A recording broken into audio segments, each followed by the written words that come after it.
नमस्कार, आपका स्वागत है इंडिया पब्लिक खबर में और मैं हूं आपके साथ अर्जिता मिश्रा। यूपी सरकार की सख्ती के बावजूद थूक जिहाद के मामले थमते नहीं दिखाई दे रहे।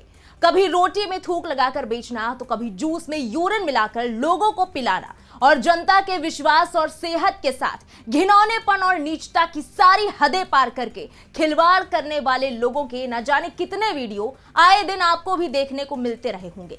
खाने पीने की चीजों में इंसानी गंदगी को यूं मिलाकर बेचना कितना शर्मनाक और खतरनाक है, ये हम सभी अच्छे से जानते हैं। ये मामले कितने ज्यादा संगीन हैं, इसका अंदाजा इसी बात से लगा सकते हैं कि यूपी सरकार ने इसको गंभीरता से लेते हुए कड़ा एक्शन लिया और ऐसा करने वालों के खिलाफ सख्त से सख्त कार्रवाई के ऑर्डर दिए। जमकर इस पर राजनीति भी हुई, लेकिन बावजूद इसके ऐसे केसेस सामने आना बंद ही नहीं हो रहे। मगर अब यूपी के ही नक्शे कदम पर चलते हुए एक और राज्य में ऐसे लोगों के खिलाफ तगड़ा एक्शन प्लान तैयार किया गया है जो खाने पीने की चीजों में घटिया से घटिया चीजें और इंसानी गंदगी मिलाते हैं। इस बात को अभी ज्यादा वक्त नहीं बीता है जब थूक जिहाद के बढ़ते मामलों पर लगाम लगाने के लिए सीएम योगी की सरकार ने बड़ा और अहम कदम उठाया था। पिछले ही महीने एक हाई लेवल मीटिंग के दौरान खाने पीने की चीजों में इंसानी गंदगी और घटिया चीजों का इस्तेमाल करने वालों के खिलाफ यूपी सरकार ने बड़ा फरमान जारी करते हुए रेस्टोरेंट और ढाबों के लिए गाइडलाइंस भी जारी की थी। इस दौरान सीएम योगी ने स्पष्ट शब्दों में कहा था कि जूस, दाल और रोटी जैसी खाने पीने की वस्तुओं में गंदगी वाली चीजें मिलाना बर्दाश्त नहीं की जाएंगी। हर दुकान में नेम प्लेट लगानी होगी। होटल, रेस्टोरेंट, ढाबे में काम करने वाले हर शख्स का वेरिफिकेशन होगा। मास्क लगाकर और हाथों में ग्लव्स पहनकर ही खाने पीने का सामान बनाया और बेचा जाएगा। सीएम योगी ने क्लियरली कहा कि जनता के स्वास्थ्य हितों से किसी भी तरह का खिलवाड़ एक्सेप्टेबल नहीं होगा और ऐसा करने वालों के खिलाफ कड़े कदम उठाए जाएंगे। वहीं जो गाइडलाइंस जारी की गई उसके मुताबिक होटल और रेस्टोरेंट में सीसीटीवी लगाना कंपलसरी होगा। अपशिष्ट या किसी भी तरह की गंदगी की मिलावट की गई तो संचालक या प्रोपराइटर पर भी कठोर कार्रवाई की जाएगी। हालांकि इन सब के बावजूद थूक जिहाद से जुड़े मामले अभी भी सामने आ रहे हैं। ताजा मामला सामने आया उत्तर प्रदेश के बागपत जिले से, जहां के एक होटल का वीडियो सोशल मीडिया पर वायरल हो रहा है। वायरल वीडियो के जरिए आरोप लगाया गया कि होटल में रोटी बनाने वाला युवक तंदूर में थूक लगाकर रोटियां सेक रहा है। वहीं होटल में रोटी बनाने वाले शख्स की यह घिनौनी हरकत का किसी ने वीडियो बना दिया और वायरल कर दिया। वीडियो वायरल होने के बाद इलाके में हड़कंप मच गया और वायरल वीडियो के आधार पर पुलिस मामले की तफ्तीश में जुट गई। वायरल वीडियो में एक युवक बड़ौद के छपरौली चुंगी में एक होटल पर रोटी बनाता दिख रहा है। होटल का नाम अल अबरार होटल बताया जा रहा है। वीडियो में दिख रहा है कि होटल में एक शख्स तंदूर में रोटियां सेकते हुए नजर आ रहा है, जिस पर वो पहले थूकता है और उसके बाद में रोटियों को तंदूर में डालकर सेक देता है। बड़ी बात यह है कि बागपत में इस तरह के कई वीडियो पहले भी सामने आ चुके हैं और अभी हाल ही में बागपत के डिप्टी सीएमओ को टीबी बैक्टीरिया के सैंपल देकर जैविक जिहाद फैलाने का मामला भी शांत नहीं हुआ था कि अब एक और थूक जिहाद से जुड़ा मामला सामने आ गया।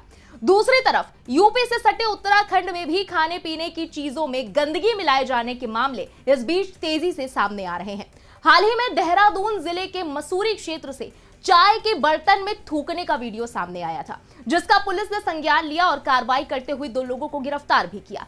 उत्तराखंड में इस तरह के मामले सामने आने के बाद सीएम पुष्कर सिंह धामी ने कड़ी नाराजगी भी जताई थी और ऐसा काम करने वाले लोगों के खिलाफ सख्त कार्रवाई करने की बात कही थी। वहीं अब थूक जिहाद पर लगाम लगाने के लिए धामी सरकार भी यूपी की सीएम योगी की सरकार की राह पर निकल पड़ी है और अध्यादेश लाने पर विचार कर रही है। असल में दशहरा कार्यक्रम में सीएम पुष्कर सिंह धामी ने खुले मंच से कहा था कि उनकी सरकार देवभूमि से थूक जिहाद के कलंक को पूरी तरह मिटा देगी। सीएम धामी के इस बयान के बाद इस तरह की घटनाओं पर अंकुश लगाने के लिए शासन की तरफ से भी आदेश जारी किए गए, जिसके क्रम में 15 अक्टूबर को डीजीपी अभिनव कुमार की तरफ से एक गाइडलाइन जारी की गई और सभी जिलों के पुलिस प्रभारियों को दिशा निर्देश जारी किए गए। वहीं अब बताया जा रहा है कि सरकार इस मामले में अध्यादेश लाने की भी तैयारी कर रही है। हालांकि अध्यादेश कब आएगा इसको लेकर कुछ साफ नहीं है। फिलहाल सरकार ने यह जिम्मेदारी पुलिस को सौंपी है, वो इस तरह की हरकतों का पता लगाए और ऐसा गलत काम करने वाले लोगों के खिलाफ सख्त कार्रवाई करे।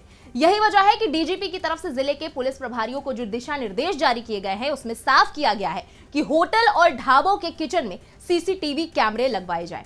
वहीं खाने पीने की चीजों पर कोई मिलावट ना हो, इसका भी विशेष ध्यान रखा जाए। और अगर कुछ लोग इस तरह की गतिविधियों में शामिल पाए जाते हैं तो उनके खिलाफ पुलिस 274 भारतीय न्याय संहिता और 81 एक्ट के तहत कार्रवाई करे। वहीं उत्तराखंड सरकार के इस कदम को लेकर कांग्रेस से लेकर योग गुरु बाबा रामदेव और कई मुस्लिम धर्म गुरुओं की भी प्रतिक्रिया सामने आई। बाबा रामदेव ने हाल के दिनों में सोशल मीडिया पर वायरल खाने में थूकने और गंदगी फैलाने के वायरल हो रहे वीडियो पर कहा कि ऐसी घटनाएं बेहद निंदनीय हैं, ये सभ्य समाज के लिए कलंक है। उन्होंने कहा कि कई बार इस तरह की कई घटनाएं हो गई हैं, इसके बाद भी मुस्लिम धर्मगुरु ऐसी घटनाओं पर मौन हो जाते हैं। उन्होंने कहा कि इस तरह की घटनाओं को रोकने के लिए मुस्लिम धर्मगुरुओं को बोलना चाहिए, उन्हें कट्टरता से इसका विरोध करना चाहिए, इससे ही समाज को एक सही संदेश जाएगा। वहीं दूसरी तरफ उत्तराखंड मदरसा बोर्ड के अध्यक्ष शमून कासमी ने साफ कहा कि खाने पीने की चीजों में गंदगी फैलाना मुसलमान की संस्कृति में नहीं है। वहीं शमून कासमी ने मुख्यमंत्री धामी के फैसले का भी स्वागत किया। उन्होंने कहा कि इस तरह का नीच काम करने वालों के खिलाफ सख्त कार्रवाई होनी चाहिए। तो वहीं मुख्यमंत्री धामी के थूक जिहाद वाले बयान के बाद पूर्व सीएम हरीश रावत ने इस पर तीखी प्रतिक्रिया दी और धामी के बयान को आड़े हाथों लिया। हरीश रावत ने अपने बयान में कहा कि ऐसी घटनाओं को जिहाद का नाम देना सरासर गलत है। उन्होंने इसे कुछ विकृत मानसिकता वाले लोगों की हरकत बताया और कहा कि इसे धार्मिक उन्माद या जिहाद का नाम देना ठीक नहीं।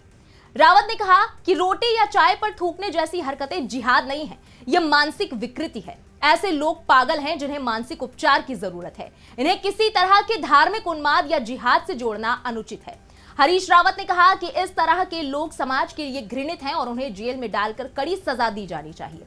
यही नहीं, उन्होंने आगे कहा कि भाजपा हर मुद्दे को जिहाद से जोड़कर अपने राजनीतिक एजेंडे को आगे बढ़ाने की कोशिश कर रही है, जो कि सामाजिक सौहार्द को नुकसान पहुंचा सकता है। हरीश रावत ने कहा कि पागलों और मानसिक रूप से विकृत लोगों को जिहादी कहना उनका महिमा मंडन करने जैसा है और ये समाज के लिए खतरनाक है।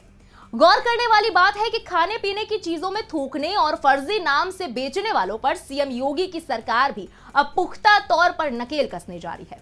राज्य सरकार इसके लिए सख्त कानून लाने जा रही है। साथ ही राज्य सरकार फूड कंटेमिनेशन रोकथाम के लिए अध्यादेश लाकर उपभोक्ताओं को जागरूक करने की भी कोशिश करेगी। खबरों के मुताबिक अब खाने के सामानों में थूकने, मिलावट या फर्जी नेम प्लेट से होटल और ढाबे को संचालित करने वालों पर रोक लगाने के लिए नया अध्यादेश लाया जा रहा है, जिसके बाद उपभोक्ताओं को यह जानने का पूरा हक होगा कि आप किसके यहाँ खाना खा रहे हैं और आपको खाना कैसे परोसा जा रहा है। यही नहीं, इन अध्यादेशों के जरिए थूक कर खाना खिलाने वालों के लिए सजा के भी कड़े प्रावधान किए जा सकते हैं। इसको लेकर सीएम योगी आदित्यनाथ ने एक अहम बैठक में कहा कि कानून का उल्लंघन करने वालों के खिलाफ जेल और जुर्माना सुनिश्चित किया जाना चाहिए। ऐसे अपराध को संज्ञेय और गैर जमानती मानते हुए कार्रवाई की जानी चाहिए। बड़ी बात यह है कि पिछले दिनों कांवड़ यात्रा के दौरान भी यूपी सरकार की तरफ से होटल, रेस्टोरेंट और ढाबे पर मालिकों को अपनी पहचान बताने का आदेश दिया गया था, जिसके बाद सियासी बवाल भी खूब मचा था। हालांकि बाद में मामला सुप्रीम कोर्ट पहुंचा और इस आदेश पर रोक लगा दी गई। अब सरकार खाद्य पदार्थों में मिलावट और थूकने जैसी बढ़ती घटनाओं को देखते हुए सख्त कानून बनाने जा रही है। साथ ही उपभोक्ताओं को होटल और ढाबों के मालिकों की पहचान जानने का भी अधिकार मिलेगा। और तो और अब उत्तराखंड की धामी सरकार ने भी इसी लीक पर चलने की ठान ली है। बहरहाल एक और चीज ये भी है कि इस वक्त यूपी में 9 सीटों पर तो वहीं उत्तराखंड में 1 सीट पर उपचुनाव भी सिर पर है। ऐसे में इस विवाद का असर आने वाले चुनाव में भी देखने को मिल सकता है, क्योंकि ये मुद्दा अब राज्य की राजनीति में पूरी तरह से चर्चा का विषय बन चुका है। ये देखना दिलचस्प होगा कि आने वाले दिनों में ये विवाद किस ओर मोड़ लेता है। फिलहाल इस खबर में अभी के लिए बस इतना ही। इस खबर से जुड़ी तमाम लेटेस्ट अपडेट्स और देश दुनिया की बाकी खबरों के लिए बने रहें इंडिया पब्लिक खबर के साथ। हमारे YouTube चैनल को सब्सक्राइब करें, बेल आइकन दबाना बिल्कुल ना भूलें।